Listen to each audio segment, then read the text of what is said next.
Good afternoon, everyone, and welcome to our joint meeting of Santa Clara City Council and Stadium Authority. I'd like to call the meeting to order. So we can start with roll call. Assistant City Clerk.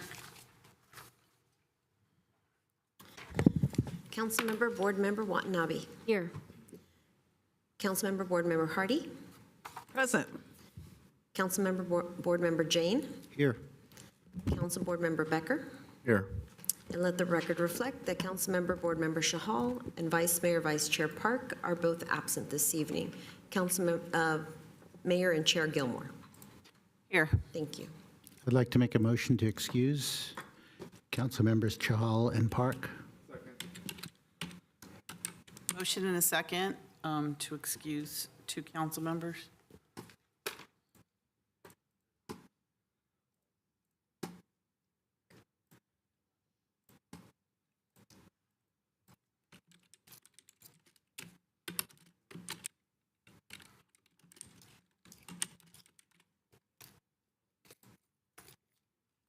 Councilmember Board Member Watanabe. Yes. Councilmember Board Member Hardy. Yes. Council Board Member Jane. Yes. Councilmember Board Member Becker. Yes. And Mayor and Chair Gilmore. Yes, Thank you. that's approved with those on the dais, 5-0. All right, closed session, City Attorney. Thank you, Madam Mayor. One item for you in closed session tonight, conference with real property negotiators regarding the proposed sale of property identified with multiple AAPNs here on your agenda, roughly located east of Loyalton and west of Cold Springs in Sierra and Lawson counties. The city negotiators are listed on the agenda, but I want to add to that two representatives from CBRE who will be with us tonight, John Wilcox and Brian Hutcherson. Negotiating parties are the Washoe Tribe of Nevada and California. Under negotiations, both provisions, price, and terms. Thank you, Madam Mayor. Okay, so are there any members of the public that would like to make a comment on closed session? I see, is there anyone in the audience that would like to make a comment on closed session or online? No? All right, we will now exit to closed session. We will be back here for the regular council meeting at 7 p.m. Thank you.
Good evening, everyone. I'd like to call this meeting to order. Could you please stand for the Pledge of Allegiance and remain standing for our statement of values? I pledge allegiance to the flag of the United States of America, to the republic for which it stands, one nation, under God, indivisible, with liberty and justice for all. As we gather, we humbly seek blessings upon this meeting. May we act with strength, courage, and will to perform our obligations and duties to our people with justice to all. Let us seek wisdom so that we may act in the best interest of our people, our neighbors, and our country. All this we ask so that we may serve our community with fairness and respect, putting their needs before all. Thank you. Please be seated. City Clerk. The AB 23 announcement, members of the Santa Clara Stadium Authority, Sports and Open Space Authority, and Housing Authority are entitled to receive $30 for each attended meeting. Statement of Behavioral Standards. The City of Santa Clara has adopted a code of ethics and values and behavioral standards for public meetings to promote and maintain the highest levels of conduct. This includes mutual respect, robust discussion, and allowing city business to be done in an efficient and consistent manner. Please note that as the presiding officer, the mayor's and chair's direction in matters of process and decorum should be followed, and that use of the gavel indicates all conversations must conclude, and everyone in attendance should come to order and attention. Welcome and thank you for your participation. For those joining us this evening in the capacity of a registered lobbyist, we ask you to please identify yourself as such and disclose the clients and/or organizations that you may represent. This is pursuant to City Code Section 2.155.110. Thank you. Thank you. So good evening, everyone. For today's meeting, the council's back in person and is conducting its meeting in a hybrid manner. The public is welcome to join in person, and the city also continues to use a Zoom feature to allow participation from the safety of your home or office. Members of the public can still join via the link and/or call into the Zoom meeting phone numbers shown on the screen now. If you would like to speak on an agenda item or during public presentations, please raise your hand on the Zoom application or press *9 on your phone. Please only raise your hand while the item you're seeking to speak on is presented. Staff will enter your name or the last 4 digits of your phone number, and I will call on you to speak. As a friendly reminder, members of the public have 2 minutes to speak on an agenda item and 3 minutes on public presentation. Those are reserved for topics that are not on the agenda. Prior to each agenda item, staff will lower your hand to ensure that members of the public are seeking to speak on the appropriate agenda item. So we'll move on to the council agenda. Reports of action taken in closed session. City Attorney. Thank you, Madam Mayor. Council did meet in closed session on item number 1 as listed on the agenda. However, there were no reportable actions. Thank you. Thank you. Continuances, exceptions, and reconsiderations. I can't see on mine. Maybe Joe, you can help me on this one. Do we have any hands up? Thank you. Sorry, can I give you this? City Clerk, if you don't mind helping me in the meantime. Thank you. Okay, that leads us to our first special order of business this evening. So tonight, as a special order of business, we're honored to have with us our State Senator Aisha Wahab presenting an award to pilot a new program, the Santa Clara Cares Overnight Locations Program. Through this program, the city will look to leverage relationships with local nonprofits to provide services to those in need of a safe place to shelter during unplanned weather events. The funding from the state will support the initial investment to launch facilities, fund a coordinated street and encampment outreach team, and staff overnight locations for a 2-year period. In addition, the funding will be used to strengthen communication and coordination among local service providers in an effort to support long-term sustainability of homelessness prevention activities. On behalf of my colleagues and the entire city Santa Clara community, I would like to thank Senator Wahab for her compassionate leadership of this project that will surely make a difference in our community. And I'd like to invite Senator Wahab to the podium to say a few words. And I see you brought something big with you, so we're excited about that. And welcome to Santa Clara. Thank you. Well, primarily, I just want to thank you all for having me. We are a relatively new office and not even a full year in. We just really want to engage with the community and help where we can. The entire point of service for me is really actually to uplift our most vulnerable community members. So with that, I do just want to say that I'm incredibly proud to be able to secure $1.8 million to the city of Santa Clara. Mayor, I think that you stated everything that we're trying to do with this pilot program, and I want the larger public to understand that we have one of the fastest growing homeless populations within the senior community. That's the reality of what we're dealing with, right? And within less than 10 years, that senior homeless population is expected to triple. And so it's individuals like our grandparents and our parents that are really, really struggling. And programs like this, I wish we really wanted to do, but I was so happy that the city of Santa Clara and with your leadership, that our goal is to, strengthen the partnership and move forward. So I just wanted to honor that commitment with a very fat check of $1.8 million. I'm hoping the entire council can come and let's take a photo, and I'll also provide a ledge update when ready. Yeah, very good. So if you'd like to join us up here, council.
Thank you for that, Senator. And if you wouldn't mind also providing us, while you're here, a legislative update of what's going on in Sacramento. Definitely.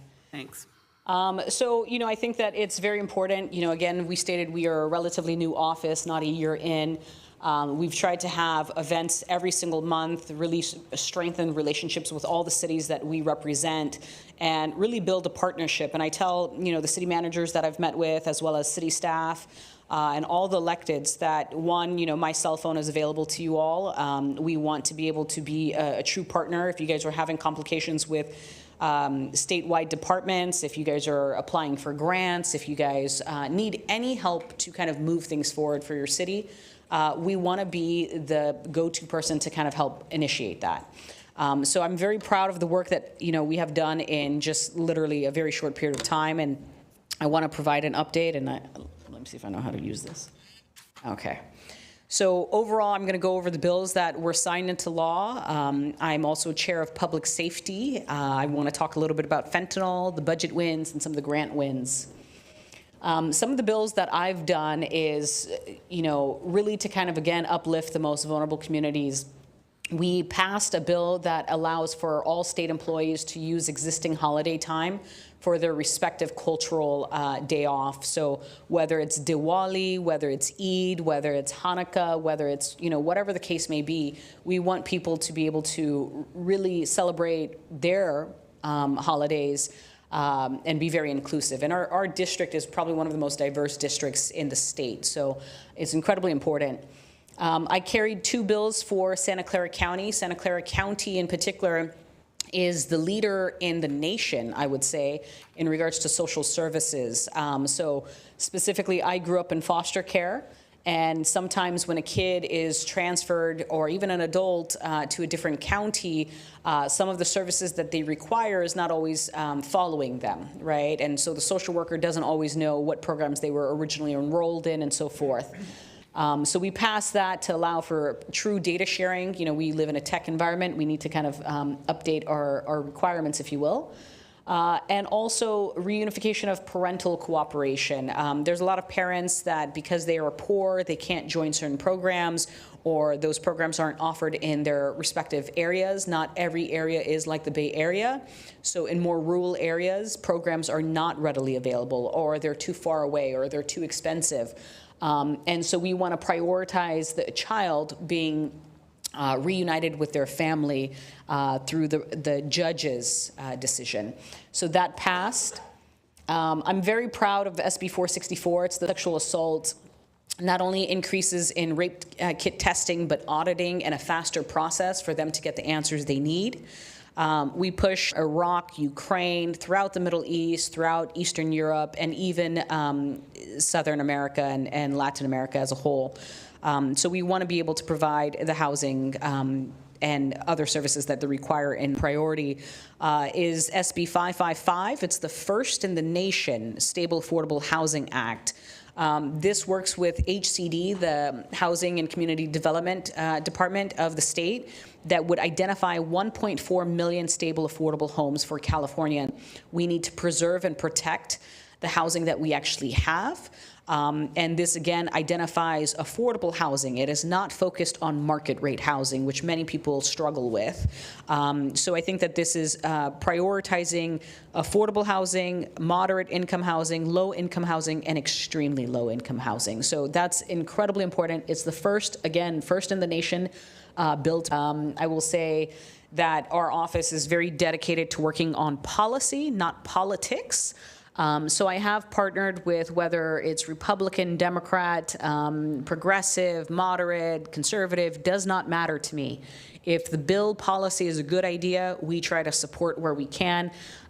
Senator Grove, who is a Republican, had a human trafficking bill. She took the amendment I requested of any human trafficking under the age of 18 is punished, pass unanimously. The governor also signed it. So we have a number of different focuses, you know, again, women, seniors, housing, and realistically public safety. As chair of public safety, I feel like my job is really to referee the bills that come through. Not all bills and policies are really good. Some are sensational, you know, people want to be in the news and so forth, and they're actually more damaging sometimes than helpful. So we worked on a lot of bills. It takes a lot of time, and I'm very proud of the Public Safety Committee and the team that we led to work on these bills. Again, I was also incredibly Governor Newsom's effort to call on Congress to call for a narrowly focused constitutional convention that enacts 4 common sense firearms regulation. It's basically background checks and probably the most controversial but still very doable ban on assault weapons. I think that we need to kind of take those steps. We in California have done it, and it has made a positive impact in our state. We want the rest of the country to see it. Again, we've worked on a number of different bills, and we want to continue working on increase of transparency, efficiency, housing, and much more. And reported roughly 18 bills. I sit on the Senate Committee for Fentanyl Workshop. This upcoming year, we're going to have a full package deal regarding fentanyl. Fentanyl is not probably the big talk of my district, but it is an issue throughout the rest of California, specifically in rural areas. We don't know if that's a lack of education, income, things like that, but we are trying to help where we can. Again, fentanyl, a lot of the efforts is punitive, more prison time and things like that. We also specifically want to focus on life-saving efforts, so having life-saving drugs and things like that readily available in public spaces. And as far as Santa Clara, I just really want to highlight that the city of Santa Clara did get the 1.8 million Santa Clara overnight care locations, the funding there. We want to continue being a partner with the city, and many cities throughout the district received a number of funding for whether it's overnight shelters, whether it's second chance opportunities or pilot programs to really start being innovative. Our district budget wins, I will say, as a former council member of the city of Hayward, ISTALs are actually healthcare related and not criminal related. And it allows for a therapist or a paramedic to go to the call rather than a police officer that may potentially escalate an issue if the individual is having a mental health crisis. So I was able to secure $1.2 million to continue that original pilot program, as well as a youth center, again, housing navigation, Wi-Fi access expansion, and a number of different things for transportation and so forth. So we did secure over 10 grants. You know, all of you guys are working so hard on federal grants and statewide grants, and, you know, that's not very visible to the public until the grants are usually secured. But our office will write in support of these particular grants that you guys are going after, or if there is a complication or in that effort. Again, our district office, we have multiple events. My goal is for our office to be one of the most proactive offices you guys have seen. We've had events every single month, multiple events sometimes. We've partnered on events, and our events are free to the public. In fact, immigration, for example, it's not necessarily a 200 individuals that came to that immigration fair. It was the first that we've done.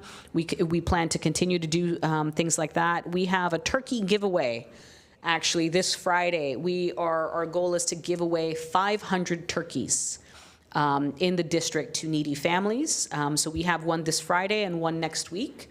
And we've partnered with Santa Clara and different nonprofits and so forth. We also have a small business workshop and winter clothing giveaway. Again, our focus is really protecting the most vulnerable, uplifting them, and helping where we can. We did have a senior resource fair, and if you guys have an idea, we want to partner, we want to promote. Our district office, my district director is right here, Nergis. We are very, very active. You know, we want to be available to the larger public and much more. You can follow us on social media as well. We are a very responsive team, and I'm more than happy to answer questions, and I really want to thank all of you guys, so thank you. Thank you for that report. We can meet them as well. Definitely. So our district director, Nergis Gizada, you know, they're a little more shy, I'm going to say that. We have our new staffer, Elizabeth, who's like, it's roughly a week and a half almost that she's with us. And then Astrid, who is one of our background that's very different than most staffers. Nergis, for example, is a licensed marriage and family therapist, which you don't typically see in a political office. So very different backgrounds, and they've worked with communities that have been schizophrenic, housing insecure, job insecure, and they really care about these issues. Thank you for that. And I have one more question for you before I see council members want to ask as well. Your turkey get that information, is it online? You need to come up to the microphone so people at home can hear. And we have another one in Santa Clara County if you want to give that one up too. Well, I'll go to the other council members in the meantime, you know, at the end, because when you said free turkey giveaway, I'm sure some people's. Yeah, this is something I want to do every single year. Thanksgiving is, you know, a time where you can eat, enjoy family and loved ones. So I really want to promote that. So we'll come back to that. Councilmember Jane. Farming Centers program, but it was only in our libraries and our community centers, which closed at 7. Yeah. So it's like in the middle of the night when you need it the most, we were not open and people had to go to other cities. So I really appreciate this pilot program. Thank you. Councilmember Becker. Thank you, Mayor. Thank you, Senator Wahab, for fighting for the people. I really appreciate it. You're honoring your promises from what you campaigned on. You're actually putting policy over the politics, which we really appreciate that. And you're not just fighting for things locally. You're actually fighting for the entire state, everywhere from affordable housing to combating fentanyl to all such with the people, and you have your finger on their pulse. So I can't thank you enough. Thank you. Councilmember Hardy. Thank you. It's nice to see you again. I work at the high school, and I was the first teacher to get trained on Narcan. And then I was told, oh, don't worry, we have it here in the office. And I said, I'm on the other side of campus. And I had to go to a county situation where I could get trained again so that I could have Narcan to carry with me because I was on the other side of campus. So making certain that you're aware. They said, oh, don't worry, there's some in the gym. The gym is locked. I mean, there's some realities because my concern is I hope I never have to use it. But time is of the essence. Yes. In that kind of situation, so making that available. And I have let the other teachers around in my area know I have it in my backpack if ever needs be. So the availability of something becomes very important. Also, I may be contacting your office. We have, I'm the chair of the Bicycle and Pedestrian Committee, and we are working on our zero Emissions. Yes, biking to connect ourselves to both Apple and to San Jose, and it's just waiting for funding. So we are more than happy to fund what we can. I think that we have a process that we're trying to establish with staff that, they submit all their ideas. And I just want to be very clear about the funding. I prioritize my list based on all of your concerns and as well as the multiple cities that we cover. And then the battle really happens, and this is where the sausage is made, between the Assembly and the Senate. And the budget chairs there kind of duke it out a little bit as to what becomes priority, and also the governor's office. So there's, a lot of chefs in the kitchen, if you will, and we're always appreciative if we can score, double-digit wins, if you will. But we're more than happy to kind of prioritize what we can. I just want to make you aware of that, and that we are trying to make it safer around here, especially for pedestrians and bicyclists. And that's where we come up against kind of a struggle. Yeah. Is taking care of that. Thank you so much. Definitely. Thank you, Senator. If you have that information, that would be great. Yes. So overall, the Thanksgiving turkey and food bag giveaway, we are providing bags of food for needy families in addition to the turkey. It's this Friday, November 17th. Again, the first 500 families get a free turkey and a food bag. It's from 1 p.m. to 3 p.m. at Dig Deep Farms Food Hub at 2700 Fairmont Drive, San Leandro, California, 94578. And then we have another one that's done next week in Sunnyvale, correct? Newark, sorry.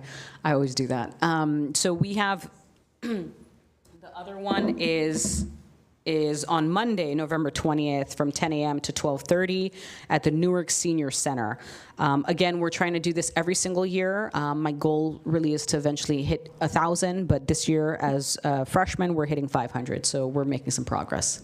Well, thank you for doing that, and thank you for sharing all the news with us and joining us this evening. Thank you so much. It's Definitely. a pleasure having you here with your staff. Thank you. And I just want to give a shout out. You guys have an excellent bakery that I go to like once a week. I've told your staff this as well. Croissante. It's really bad for me because I go every single week and I buy. Isn't it delicious? I love it. Did you get the big square croissant? I have gotten everything that they You have got that given big out. square? Okay, That giant square? Yeah. Oh, I've never I seen love anything all of like it. Yeah. Yeah. So just giving that a shout out. Delicious. Thank you again. Yeah, you're right. Thank you very much. All right. On that note, now I'm hungry. Okay. All right. So our next special order of business, the council recognizes November as Native American Heritage Month. Native American people have inhabited the Bay Area for millennia with deep contributions to the growth, prosperity, and identity of our country. Native American Heritage Month recognizes the challenges Native Americans have faced historically and today, and the ways in which tribal citizens have worked to overcome these challenges. Indian Health Center of Santa Clara Valley provides high-quality, culturally competent medical and wellness services to American Indians, Alaska Natives, and people from all walks of life throughout the valley. Indian Health Center CEO Sonia Tetnosky is here today. This close to Veterans Day, we would also like to recognize Ms. Tetnosky for her service in the U.S. Army as a Special Operations Sergeant and U.S. Paratrooper Airborne Ms. Tesnotsky, thank you for your Thank you so much, Madam Mayor. It's an honor to be here. Haikuikula ayo sasikwala. I'm she who walks with the ancestors, an enrolled Makah tribal member. Really honored to be here to celebrate Native American Heritage Month with all of you. Here in the heart of our county, all the work that the city has done over the years in partnership with us as well. And I know I don't know a lot of the council today, but from the time I got here, I've worked on different projects with the city, doing some of the things that the person before me was talking about, where we've provided food boxes and outreach and done some joint adventures there. I just wanted to celebrate today and every day the traditions, languages, and stories of Native Americans, Alaska Native, Native Hawaiian, and other indigenous communities, that we ensure their rich histories and contributions continue to thrive with each growing generation.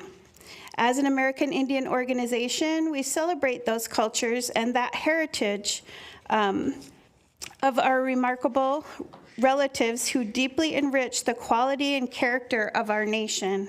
We celebrate Indian country with its remarkable diversity for American Indian, Alaska Native cultures and people, while remembering and honoring veterans who have sacrificed so much to defend our nation.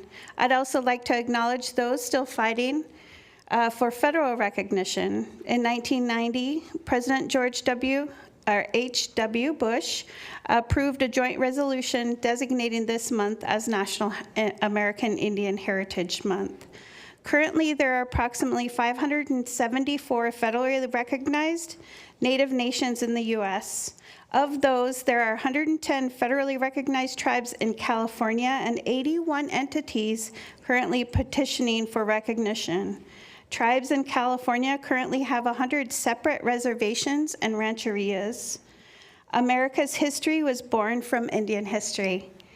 So today we celebrate and acknowledge our joint history as we work together toward a healthier tomorrow. Thank you so much. It's really an honor to be here with all of you today. Thank you for everything the Indian Health Center of Santa Clara Valley does for the community. It's amazing, all the things that you do. So I'd like to invite you and anyone that you're with up here for a picture so we can present you with this proclamation. Thank you.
And thank you for your service.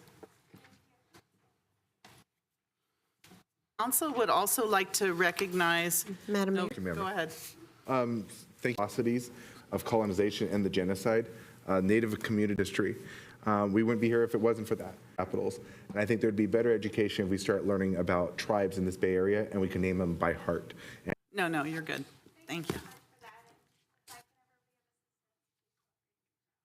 12th through November 18th as health care access to underserved are made to nurse practitioners throughout the country. Role in the health and welfare of our communities. This, so you can correct me when you come up, nurse practitioner at Santa Clara, Charlene and Stacy, I invite you to the podium. Please come forward. Madonnas, oh, close. Welcome. I those for those years. Hi, I'm Stacy Years, and I've been with Kaiser since 2011. Like, we get, about 15 minutes to see them, and in that time, and the education, in that just little window, and like, you make that impact, and then they see you on the street and are Extend our heartfelt gratitude for acknowledging Nurse Practitioner Week and the noble profession of nurse. Practitioners are registered nurses with advanced education and training at the master's or doctoral. We order and interpret diagnostic tests. We prescribe medications. Practitioners are integral members of healthcare teams serving in various settings such as hospitals, primary care settings, specialty practices, and community health centers. Their role is pivotal in expanding access to healthcare. Kaiser Northern California has taken the proactive step of hiring over 80 nurse practitioners so far in 2023. Care services continues to rise, underscoring the necessity for an expanded healthcare workforce. While we strive to provide the best care, the shortage of primary access to healthcare. To achieve this, we earnestly seek your support with policies that empower nurse practitioners to practice to the state of our states. Endorsing policies to support full practice authority in all of the facilities in California will enable nurse practitioners to make a substantial contribution to meet these healthcare needs of our community. Recognizing that nurse practitioners are developed from our key contributing factor is the limited access to nursing education programs and nursing professors. By expanding the capacity of our current nursing programs, incentivizing nurses to teach our future nurses, we can empower individuals to pursue careers in nursing, thus alleviating the shortage and enhancing the overall quality of healthcare in our county. Community of nurse practitioners that we are so privileged to be in for our healthcare system. Your support for NP autonomy and the expansion of nursing education will undoubtedly contribute to building a healthier, more resilient community for all. Thank you. Thank you so much. And I have to say, from my own personal comments, I go to my NPs more than I go to my general practitioners.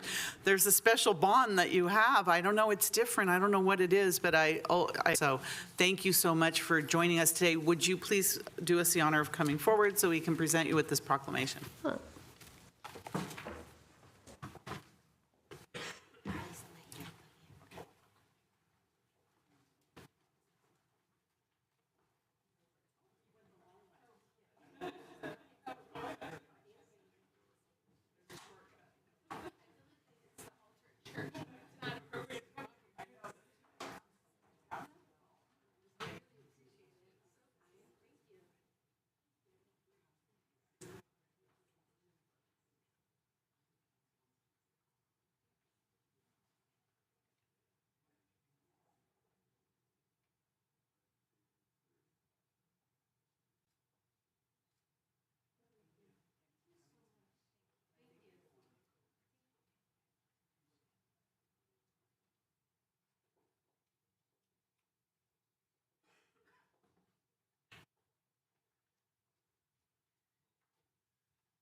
Kathy?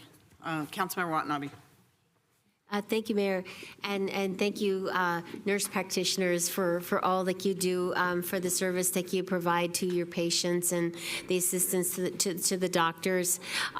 We have, if you heard it or anybody that you know heard it, but it was quite remarkable to hear that the average age of nurses is 55 years old. When I heard that, I thought, oh my gosh, then I mean the next step is retirement. So.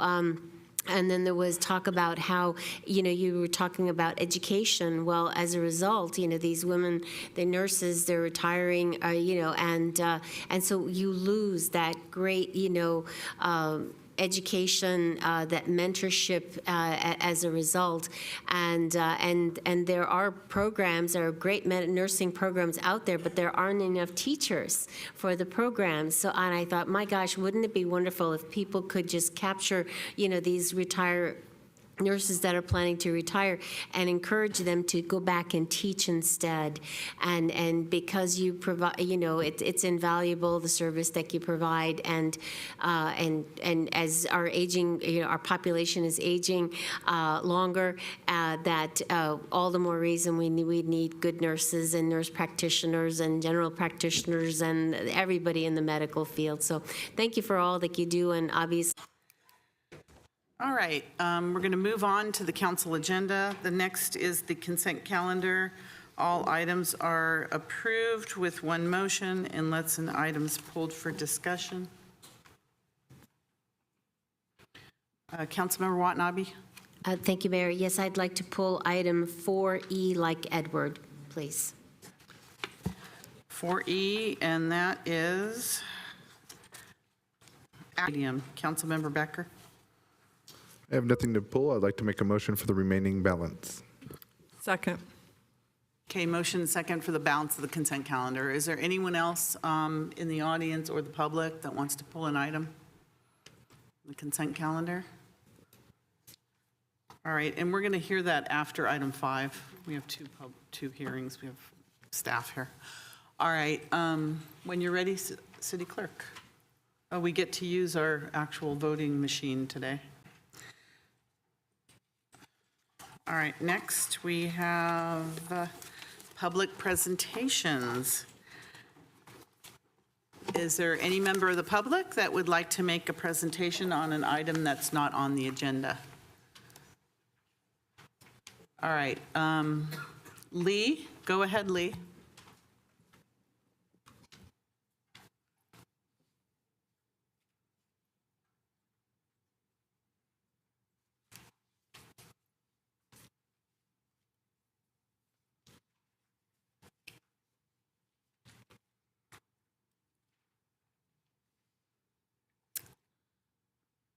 Hello, Lee. Jury published their report, Unsportsmanlike Conduct, Santa Clara City Council. One of the clear findings in this report was, quote, that City Council ethics guidelines are routinely disregarded and not enforced. And it concludes by stating, quote, the City Council voting bloc is not acting in the interest of the city. While there are many examples of this, I will focus on just one individual, Councilmember Anthony Becker. While Dr. Tom Shanks and I factually documented Councilmember Becker's ethical issues, Councilmember Becker felt it necessary to use the dais to lash out, attack, and slander members of the public. Because, we're all ethical up here and we're trying to do the right thing. But you and Mr. Shanks over here like to go and tell the public that things are going wrong and that we're doing the wrong thing. And frankly, that's libel. Knowing you all just completed your AB 1234 ethics training about a week ago, how many council members have the courage to comment on the many ethical violations in just this one example? On October 10th, 2022, the day the grand jury report was released to the public, Councilmember Becker made a press release that I believe is one of the worst and most disingenuous statements he has made. Quote, I don't owe the 49ers anything. How credible and ethical is Councilmember Becker when he says this just 4 days after he gave the confidential grand jury report to Santa Clara and no one else? Here's the sad irony. Councilmember Becker gives the 49ers a confidential copy of the grand jury report via a secret app to cover his tracks, thus exemplifying his inappropriate and unethical relationship with the 49ers. Councilmember Becker then publicly states he doesn't give, quote, anything special to any entity. How is this ethical behavior? How can this council majority remain silent? Ignoring Councilmember Becker's unethical actions in hiding his contact with the 49ers from the public, note there are no calendar entries when all of this is happening. Here's a quote from the 49ers Executive Vice President and lobbyist Rahul Chantok, where he stated under oath confirming the actions, Becker sent him the confidential grand jury report via Signal, an app that is designed to hide your tracks. Even his friend, Councilmember Sudge Jain, said Councilmember Becker admitted to leaking the document. And Councilmember Becker still votes on 49er issues. We're not talking about a minimum standard of the law. The DA and a jury will figure that out. We're talking about ethical and trustworthy leadership. Does this council majority see Councilmember Becker's behavior as ethical and beyond reproach? Here are the basic facts. Why hasn't Councilmember Becker recused himself on all 49er topics? Councilmember Becker continues to disgrace the District 6 seat every day. I'm embarrassed he represents my district.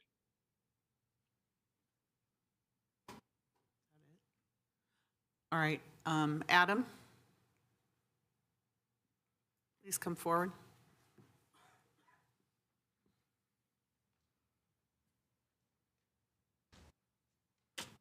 Welcome. Hello again. I wrote something else. I'm going to start. This is, I'm a taxpayer. You are all taxpayers. Our taxes pay for the law to be enforced. Housing law is not being enforced. I am homeless. We all went to college. We know the law and how to obey it. There is no reason that I should leave here without permanent housing, considering the fact we are all educated and know the law.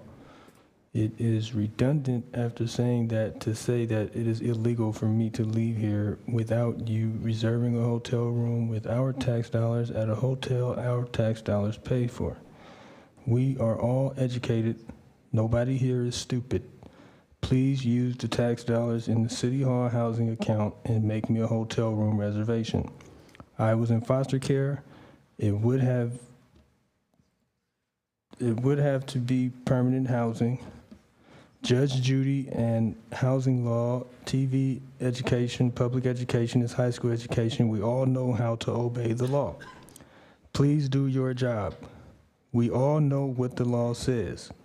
I got kicked out of Granada Inn over 2 years ago for burning incense. That is illegal.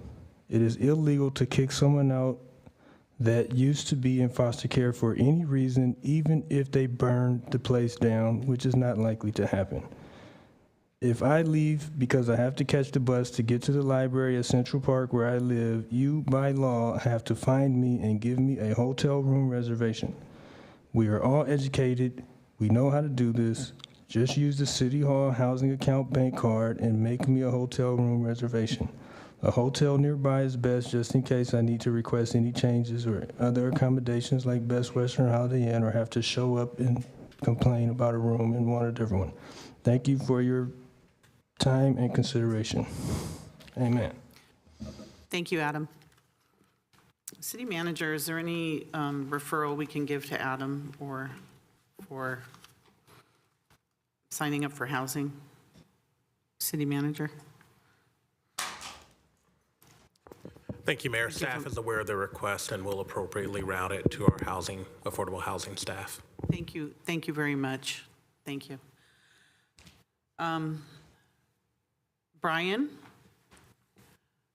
But before we do that, Adam, someone will be contacting you from the city, all right, based on your comments just now. Brian, go ahead, Brian. Yeah, and with that request, I could give a little, well, I don't know. I have a little bit extra cash if there's a way to funnel it to Adam. Anyways, but Madam Mayor, I'll just leave that with those folks. I could come up with $100 to help out. The other thing, the state senator, she almost made me cry. I mean, she was doing so much. You know, I wish we could send her to the House of Representatives up in Washington, along with you folks. So you get a lot more done than they do. And I just wanted to offer my thanks to her. You don't realize how much people do until you actually look at their accomplishments. Thank you. Thank you, Brian. Number 2669. 2669, you're muted. There you go. Thank you. Good evening. My name is James Rowan. 240 years ago, Washington Irving was born. Washington Irving, as you know, was the first great American writer who used the pen names John Oldstyle, Diedrich Knickerbocker, and George Crayon. He said he used these pen names whenever he wrote to express an opinion, which was well known throughout literature. Sadly, we have 3 elected officials in Santa Clara that seem to be ignorant of that, which is very sad. It's also very sad because they forget the great Austin Warburton, who founded the CAC with a philosophy that residents and neighborhood groups should not be restricted. Elected officials should be. We see now that, again, it's rather sad. It is against the memory of Austin Warburg. Newsflash to members of the public in Santa Clara. If actual nonprofit groups are being attacked at the FPPC by 3 hurly-burly council members, they have now been named as witnesses in the complaint being sent. Senator Solzhenitsyn said, let the lie go through the world, not through the individual, like Councilmember Becker. You all have a great Thanksgiving. Santa Clarans have a lot to be thankful for with a great city staff and a great mayor. Just remember, reappoint Birchfield, resign now Becker. Thank you. Wanda, go ahead, Wanda. Mayor and Council, Wanda Buck. I'm not sure who reads the emails when I send them to Mayor and Council. And I just want to paraphrase what I wrote. I couldn't speak last time. I was just too heartfelt about Patty. However, that ethics training was really excellent and engaging. It's just a small step towards the larger city's ethics, problems, the violations, including the law. And I don't understand why we aren't updating an award-winning Markula ethics program. At all levels of government, ethics are a big issue, even though not a lot of people are talking about it at the council meetings. They do talk about it elsewhere. And we don't want to be like the Supreme Court, finally making up some kind of ethics thing not enforceable. In fact, too often that's the problem with ethics, is they aren't enforceable. So I ask you to please consider it. It's not going to go away. And I would really appreciate our city doing more. Thank you. Thank you, Wanda. You're welcome. Do we have any other, is anyone else like to speak under public presentations? Okay, seeing none, Councilmember Becker. Thank you, Mayor.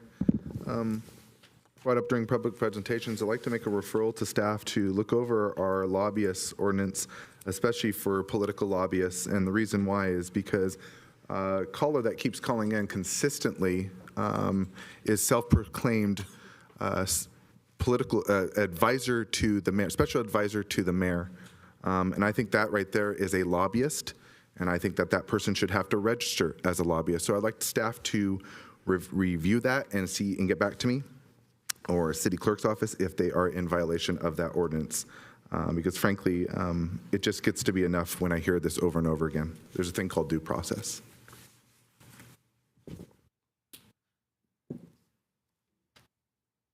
Did you want to say something, City Attorney, before I do? Yes. I think, first of all, he's not self-proclaimed, and secondly, he's a member of the public that has a right to speak about whatever he wants to speak on, whether we like it or not. So we have then to make- listen to the public no matter what. So there So might make that a be other. motion. His LinkedIn, he titles himself that, so I want to make a motion. No, I did. He didn't title himself. I did. Make a motion for that. Is there a motion for what? Should be registered as a lobbyist in the city of Santa Clara. I'll second that. Is this appropriate, City Attorney? And in a second. Is there any member of the public that would like to speak on this motion?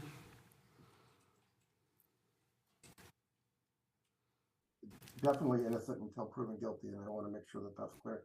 But I think this is not about this particular situation, but maybe setting a precedent. Okay, Lee, go ahead, Lee. So this is Lee Broff, and I would just like to say I can speak on any topic I'd like to and criticize a member of the council childish.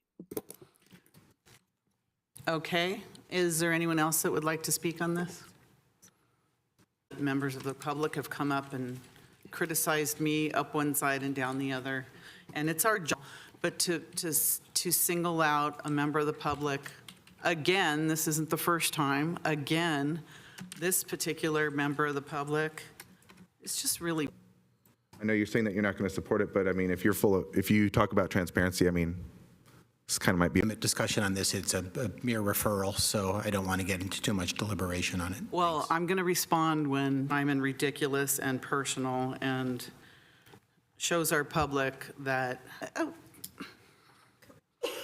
childish. All right. Please register your vote.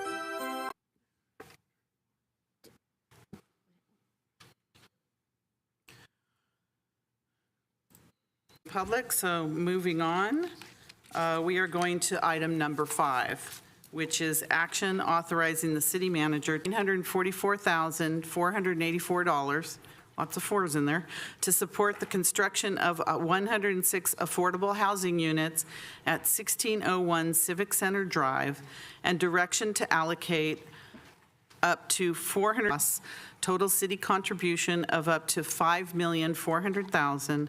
Actions authorizing the city manager to execute documents that will release. Recommendations are just as long. All right, city manager. Thank you, Mayor. I don't think I could intro the project any better. Okay. So we'll toss the presentation directly to Adam. Adam Marcus, Housing and Community Services Manager. Also in attendance this evening is Hai Nguyen from Charities Housing, who's available for questions should you have any. So tonight, affordable housing at 1601 Civic Center Drive. These actions include the authorization to negotiate and execute loan documents for city funding, allocation of the permanent local housing allocation funding, and the release of the land indenture on the parcel.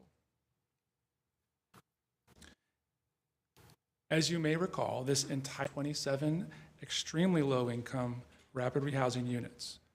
The county's rapid rehousing program offers short-term financial assistance and case management for households who are homeless but that can generate income for long-term housing. In real terms, a one-bedroom apartment will range from $900 per month to $2,250 per month. The project will also include other amenities, including community room, barbecue, actions that have taken place already. As you may be aware, several years ago, the City Council set aside $1.6 million from a settlement fund specifically for this project to help this project. This is back in 2018. The development application came in September of 2021 to Planning Commission in August of 2022. And earlier this year in May, the county committed funding to the project.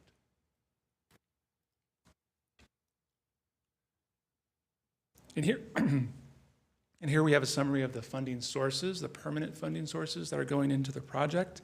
It's a combination of tax credit equity, state fund total stack, and shows that the city is leveraging our funds.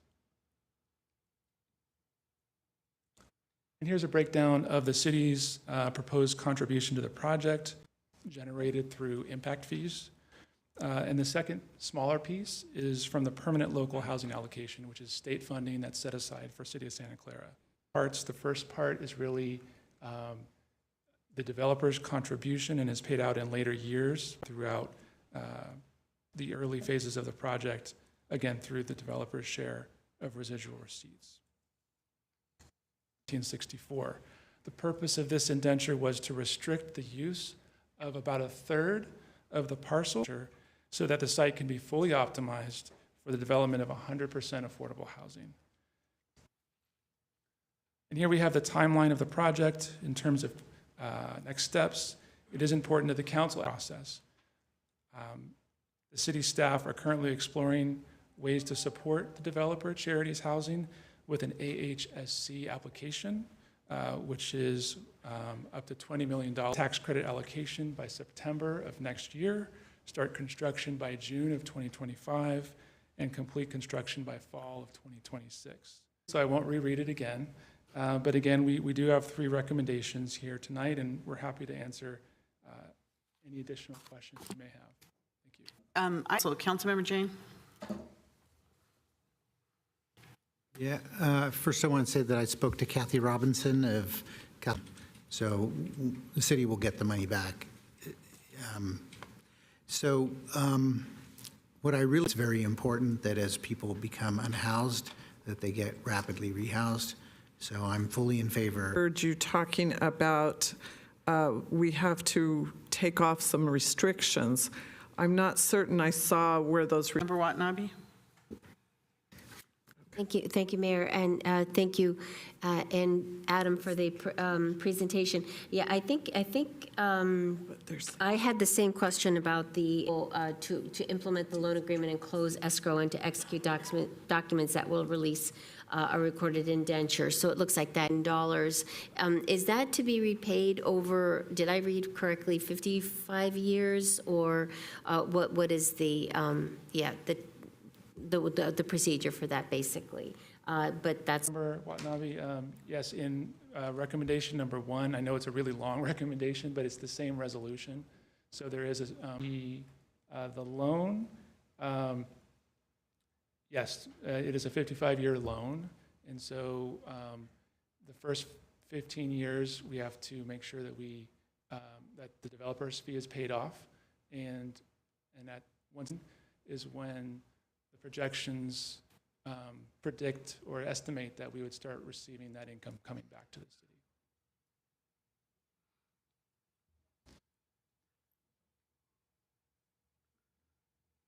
Wow, you got them all really fast. Okay. All right, let's go to the public. Is there any member of the public that would like to speak on this issue? We have Rigo. Council members, my name is Rigo Gallardo. I am a field representative of the NorCal Carpenters Local 405 here in Santa Clara County. I'm here this evening to ask that you approve the funding for the 1601 Civic Center Drive project. That in itself is huge. It means fair wages. And let me tell you, that's a game changer for us. But it's not just about us seasoned carpenters, it's about the apprentices too. That's not just good for us, it's good for the whole community. Think about the apprentices, the young ones just starting out. This project learn, grow, and build a better life for themselves and their families. Changing lives. The lives of experienced carpenters and those just starting their journey. So please, let's not hold back progress. Approve. Next, we have Info SV at Home. You log on where you log on. I know. The director, I really just want to highlight the fact that this council, the planning commission, it's always, valuable to reflect when it comes back for this project. I would be remiss, however, if I didn't point out that this is leveraging loan, doesn't get paid back for a while, but the resources that are being brought in with the city's investment, our jobs come in when we commit to building housing people that need them. So I appreciate your time this evening. Thank you. Sorry about that. I just couldn't get the mute button. That's okay. Yeah, great project. Hoops, but it does show the tenacity, the people involved. And for the longest too. And one last question, this is just a question if people could. These kind of projects are fantastic because they do live at a very meager economic level. If you're looking to live in another place, how to apply, where to apply. And that's hard to find, it really is, especially for caseworkers that are working on hundreds of cases. I'd love to be able to garner that information and get a chance to speak. I hope you have a very nice evening. Thank you very much. Is there anyone else? Approve staff's recommendation for all 3 items. Second. So is that appropriate motion for all 3 items? You got that, City Clerk? Is there any other comments? There were developers and realtors and finance people there, and Eden Housing, an affordable housing provider there. Have financing now because nobody else does. So I think that this is on the right track, and we have to get it while we can. Supporting the motion. Thank you. When you're ready, City Clerk. Oh, please register your vote. And that passes unanimously of those on the dais. Thank you very much, and thank you for the, please come forward. Sorry. Welcome. Thank you so much, Mayor and City Council member. I thought I had it. Okay, now I know. Well, we do want to thank you for your vote and your support. It's been tremendous, and we are such a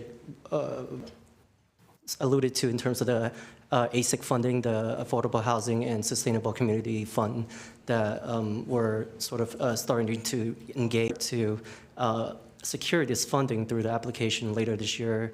The idea is to not only assist getting funding, additional funding to finish a capital initiative of the bikes and pets projects. And, you know, I keep on hearing about this bike superhighway, and we want to see it done. And, you know, being a partner, are grateful for your partnership. Thank you, and thank you for your comments. I'm glad we heard them. Thank you. Okay. Now we are going to move on. Did I miss something? Everyone is screaming at me? Okay. Did I miss it? 4? Did I miss the 4? Okay, what did I miss? Councilmember Watanabe pulled 4. All right.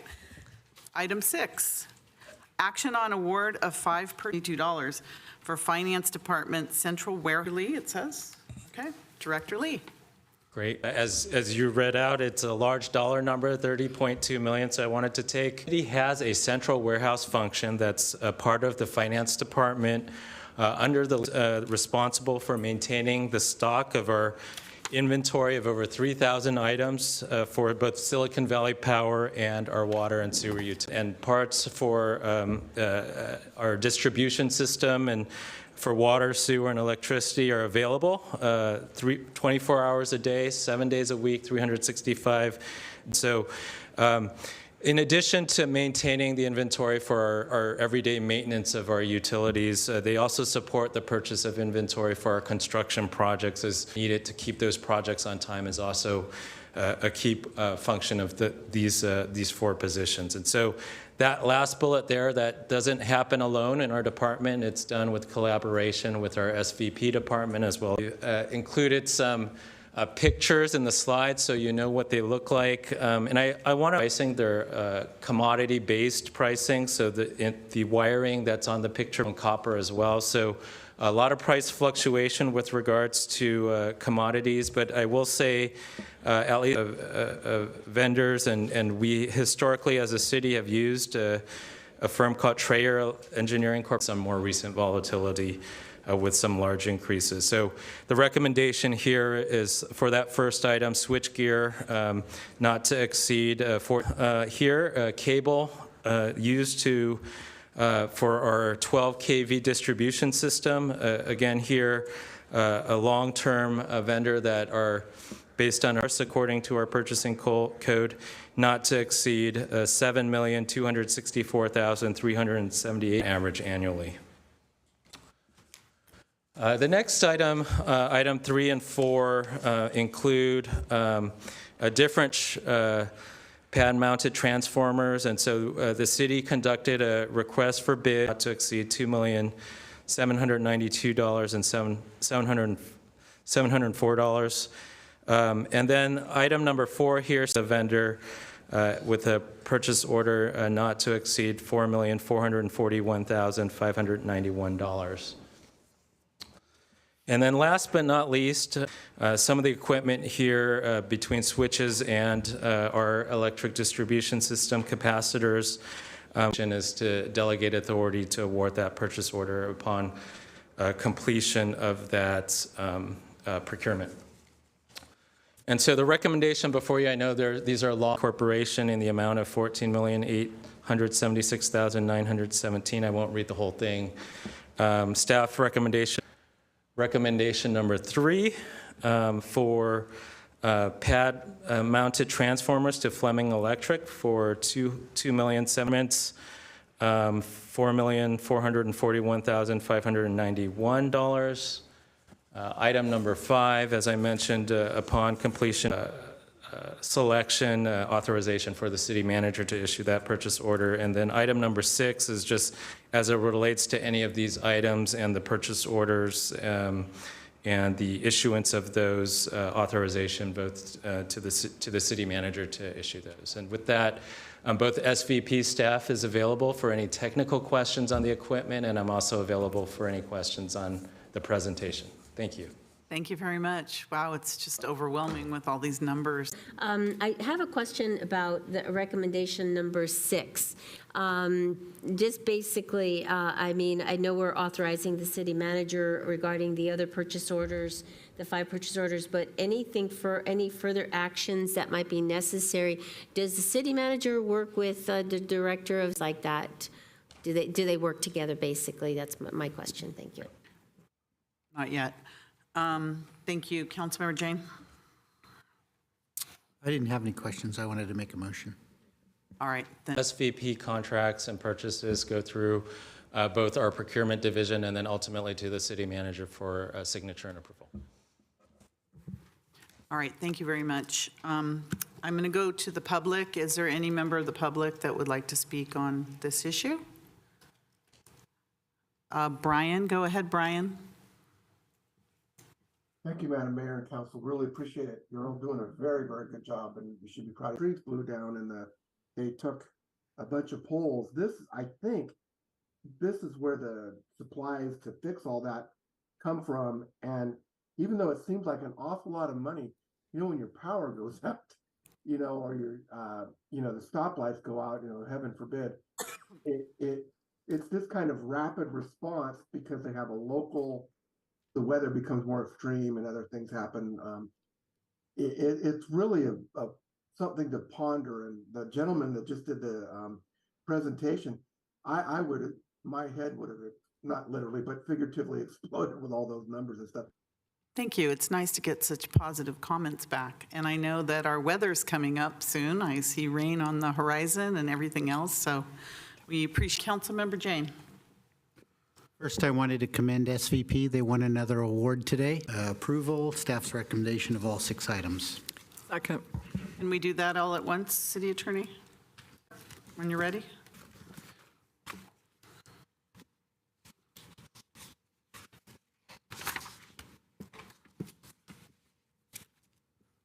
Us on the dais.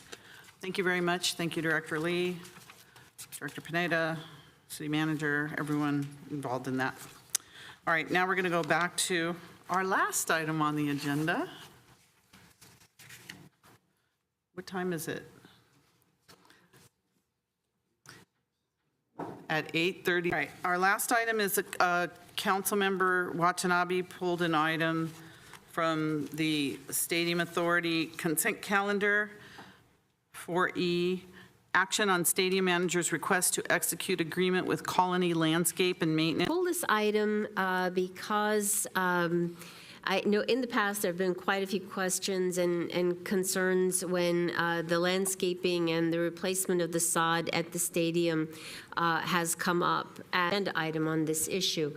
So that was the reason why I pulled it. But I also have several questions as well. And so I could prior to this current RFP that was put out and that brought Colony Landscape on board.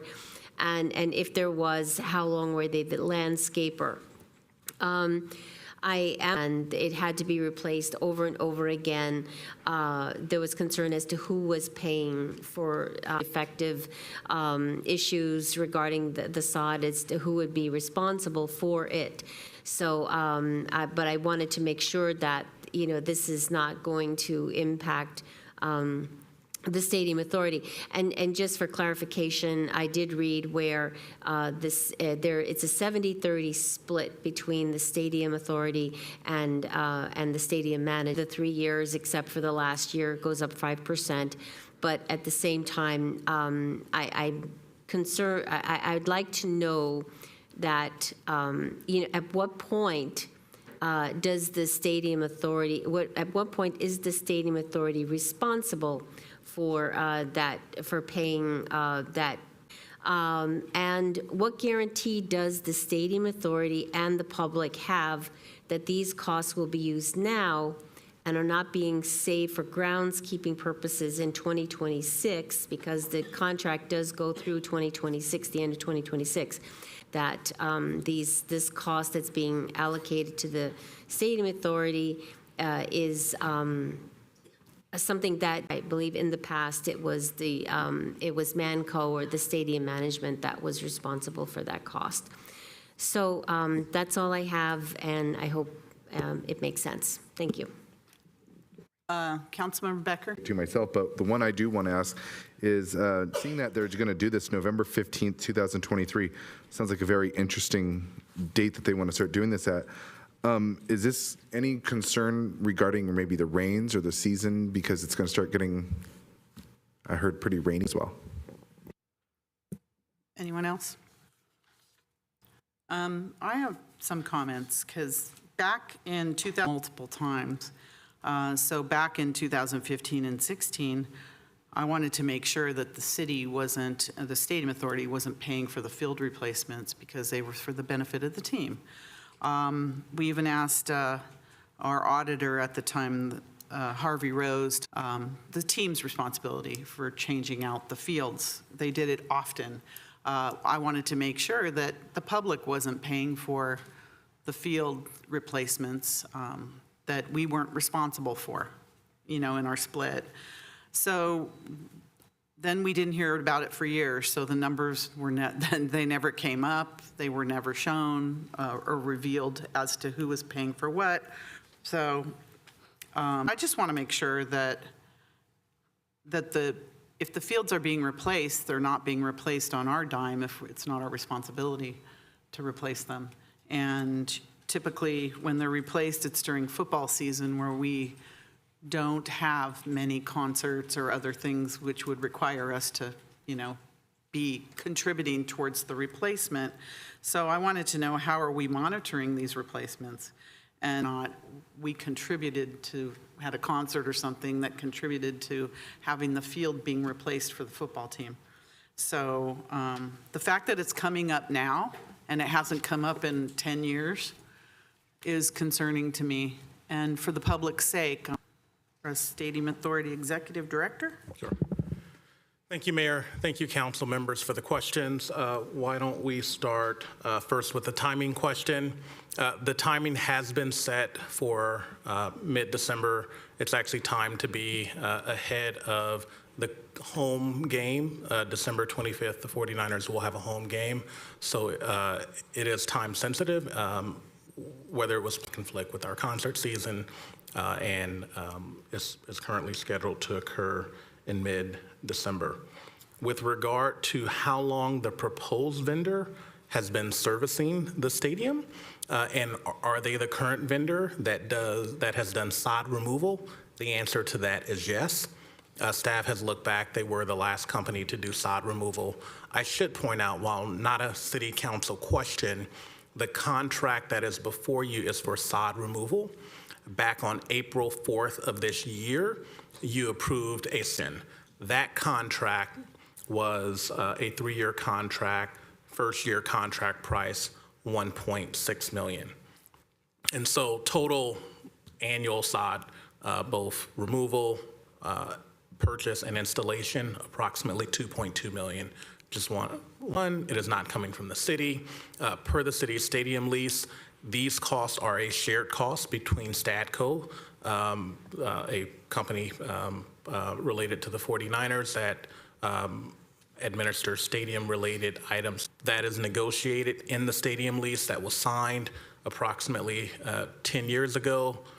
Important to note that the sod, while is mostly used or most heavily used for football games, is there throughout the year, and it's certainly 30 historical split, was at some point developed relative to the NFL use and the stadium authority's use of that.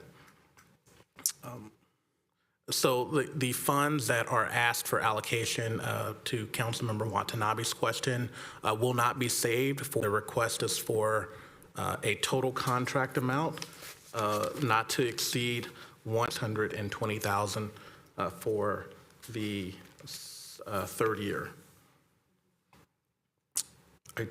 do think the contract, and I know the city attorney has been researching that question, and I will turn it over to him. You looking at the contract, there are good terms in this contract, both the section that you pointed out, Section 11, contractor responsible for the professional quality, and there's a very strict conforming to all specifications, and that in fact, if there is a problem and mistake with that, they're responsible for replacing it, or if the stadium manager oversee and implement that contract on our behalf. Authority Member Becker? Thank you, Mayor. I think it's pretty straightforward now. Glad someone brought it about if something fails, because I really don't want to be one of those stadiums that end up on the terrible field conditions reel, especially when they talk about it during one of the football games or even a playoff game, or football players even talk about it and posting on Twitter and stuff. So with that, I'd like to make a motion to take staff's recommendation. I don't think I got my questions answered because in the past, the Stadium Authority and the public, and it is public money. I know it's not general fund money, but it's still public money. The public was responsible for that wrecked the fields. And a lot of times they, at least this is what they've told us, Manco, when they talk to us, or talk to the public when that happened. But we are clearly not in a concert past. We're supposed to be paid for by the team when that happened. But I can understand if it was torn up by one of public money to replace the field for football games without having a non-NFL event, precede that caused for us to have to pay for field replacements because Dean and perfect. And I get that. But that should be on the team's dime and not the public's dime.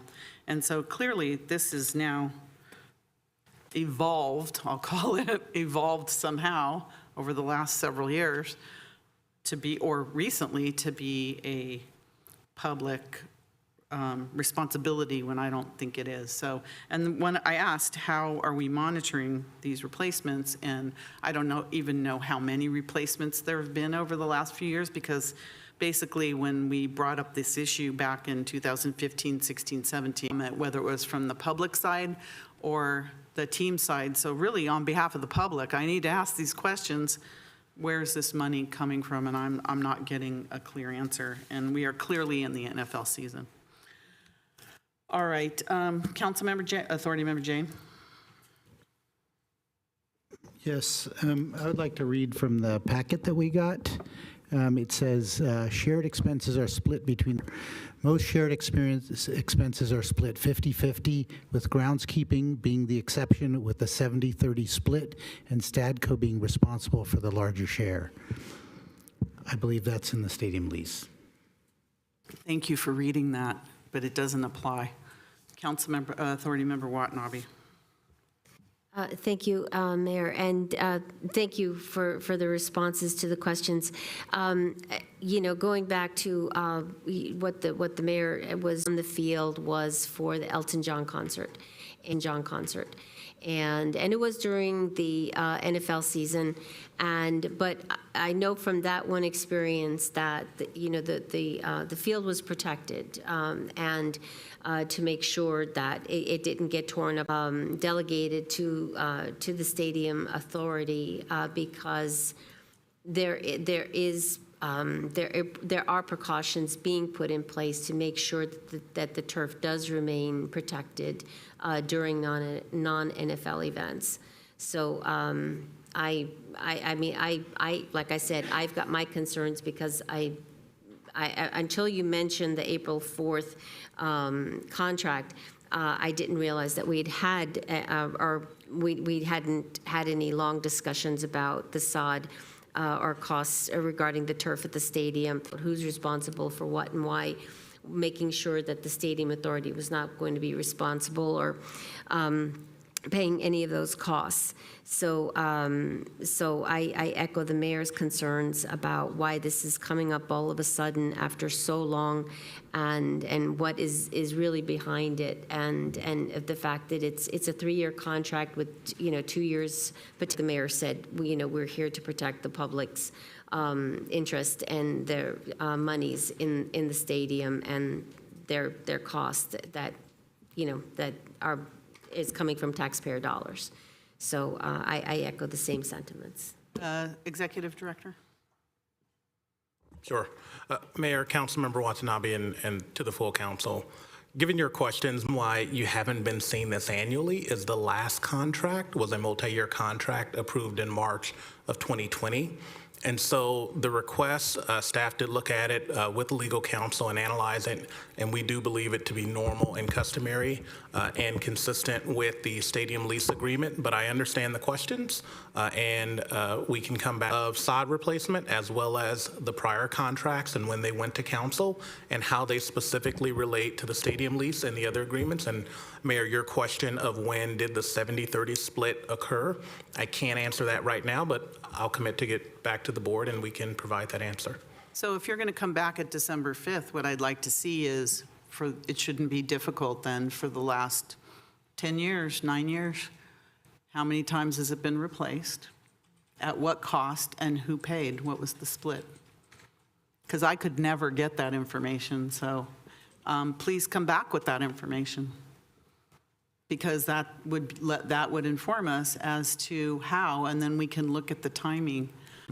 Because again, this came up well before any of you were here as a big issue for us as to when and who was paying for it. And I'm all for us paying our fair share when it's warranted after a non-NFL event, but not in the middle of a football season when we haven't had a non-NFL event. Councilmember Watanabe, you said at the Elton John concert, the field was covered. I actually read an article today where Coach Shanahan said he loved it because they replaced the field a lot and he liked fresh grass. Especially, he says, oh, we had a Elton John concert and now we're getting a new field. So, but that was, I heard that it was negotiated in the concert to pay for the field. So I want to make sure if it's negotiated in concerts to pay for the field, that now we're not paying again for the field. So I think there needs to be some transparency around this issue. All right, we have a couple members of the 14-15. When we first opened the stadium, I remember them talking about, somebody started to say they've had to replace the stadium, the sod in the stadium. And for some reason, it came back to me that I remember that they set a limit like 3 times before all of a sudden they were having to replace it like weekly. Okay, thank you. Brian, go ahead, Brian.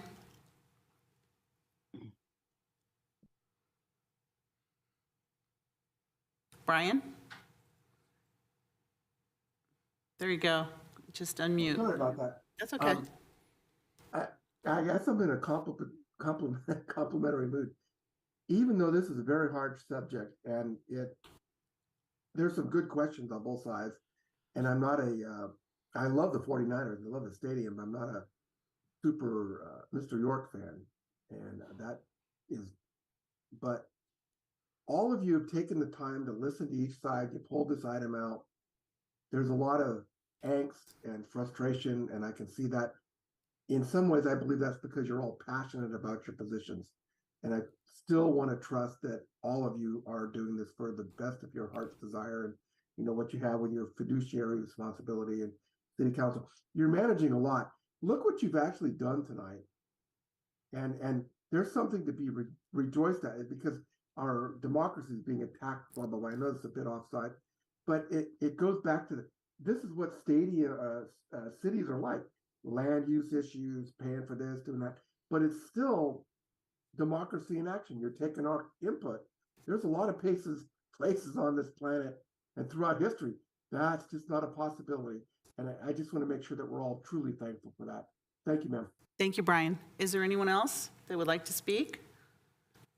I don't understand how we're making really a big deal out of something that seemed like we voted on in the past. And now we're continuing it, but I already have a motion on the floor and I kind of can do math in my head, so I guess I might have to make a substitute motion instead to just defer this to the December 5th meeting, if I'm correct. But my question for staff is on the contract, it's saying it starts November 15th, 2023. Is this going to cause any damage? Is this going to cause problems if we have to adjust the contract, or we have to take time, or is that also going to cause problems with coordinating for the next 49ers game, which is at home on December 25th? No, that staff has reached out to the stadium manager and or staff that works for Manco and believe that the action can be taken on December 5th. Whether that has a material impact on when they start or not, I at least know at this moment that it is not absolutely critical for the board to act tonight. Okay, so then.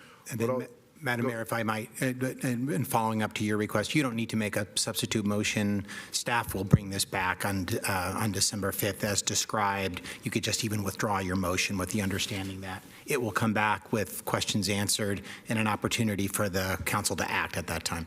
Absolutely, that's fine. All right, so I withdraw my motion then. Authority Member Jane?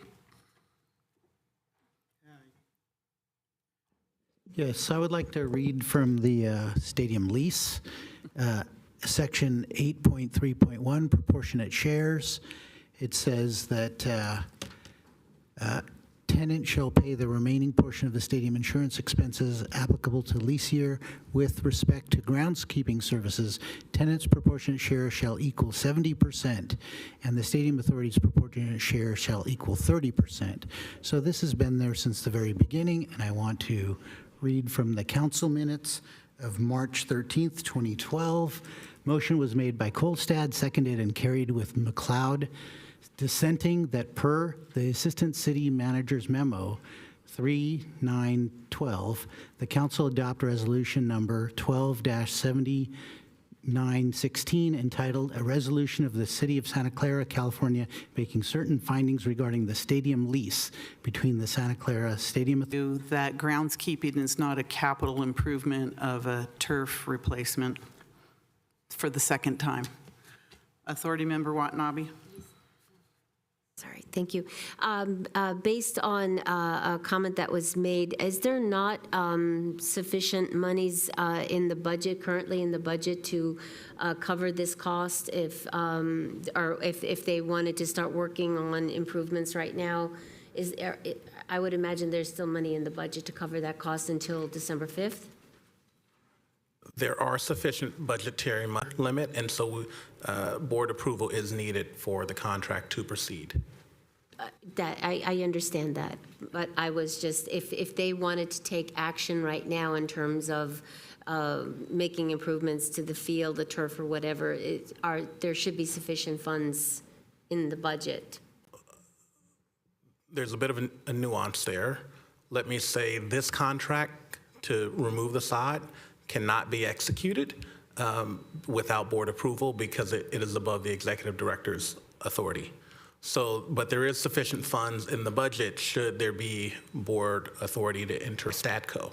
And so we could enter into a modified contract, but that was not the bid. The bid was for the entire amount. And so at this point, the contract as bid, as presented, needs board approval. That's my issue. All right, so you don't need any action on that? No, totally understand the question, and we will come back on December 5th. And I do want that information because it's going to be very... Damage repairs after a non-NFL event occur as a regular basis. What I understand you asking for are full sod replacements. That information we can attempt to get, but information on every time sod was replaced after, let's say, a non-NFL event, I don't think we'd be able to get that in time for December 5th. Well, then I think we should then, and I think for full transparency, we should know when it was replaced and who paid for it. Did the public pay for it, or did the team pay for it, or was there a split? And when it changed, I would like to know. Absolutely, Mayor. We will get the information that. I don't feel like what I'm asking for is very difficult. Just bring us back who paid for it, when it was replaced, and who paid for it, and was it after a non-NFL event or not? I mean, we can look up the non-NFL events. We have our own calendars. Is it difficult? I'm asking on behalf of the public, City Manager. Mayor, I totally understand what you're asking for.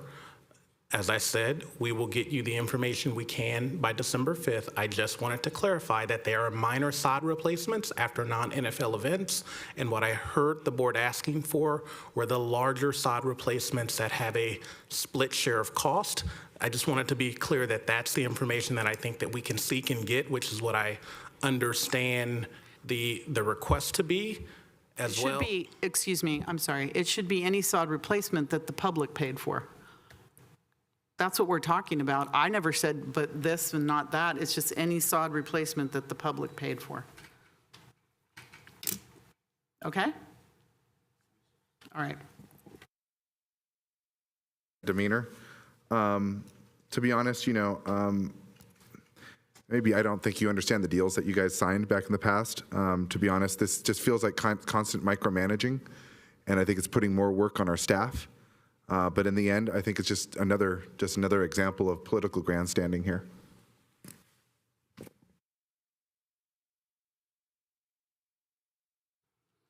Duly noted. All right, next we have reports of members and special committees. Which is a multi-county agency authorized to plan for and acquire supplemental water supplies, encourage water conservation, and use of recycled water on a regional basis. Their basic, in 2002, the State Assembly approved BOSCA to be made, and there are 26 agencies. They are going to be celebrating the name community center at 5:30. Thank you very much for that. Councilmember Watanabe. Thank you, Mayor. Just a quick reminder that this Saturday, the River of Life Foundation is hosting a Thanksgiving feast for anybody in the community that would like to partake of a turkey meal or a vegetarian meal to come to the River of Life Christian Church. It's on Laurelwood Road in Santa Clara between Lafayette Street and I think it's San Tomas. Fire Department will be present with some of their vehicles to showcase for families that will be there, and they will have raffle items that the public are welcome to get a ticket and hopefully be lucky and win one of them. But the important thing is that this is a wonderful opportunity for anybody in the community that may not have that cares a lot for the people of the Bay Area. Thank you. Thank you. Councilmember Becker. Thank you, Mayor. So I wanted to observe that November 13th through November 19th is the Transgender Awareness Week. It's leading up to Transgender Awareness Day, which memorializes the victims. The transgender community has done this through education and advocacy activities. The first week of November basically is the way that we celebrate this, and the purpose of this is to bring awareness, to educate people about transgender issues, and this week, November 13th through November 19th. Thank you, Councilmember Jane. Yes, as Councilmember Park is not here, November 18th, 2023, from noon to 2 p.m. This special presentation by Triton exhibiting artist John Cerny and noted writer Robert Crane in conversation with Cerny and Crane. If you've seen the large Cerny piece outside of the Triton, come inside. That will be Saturday, December 2nd, 2023, from 10 a.m. to 4 p.m. There will be an origami workshop from 10 a.m. to noon, put on by Councilmember Kevin Park. The audience is children and adults of all ages. RSVP to both events on the website. tritonmuseum.org. Thank you. Thank you. Second. Motion second to adjourn?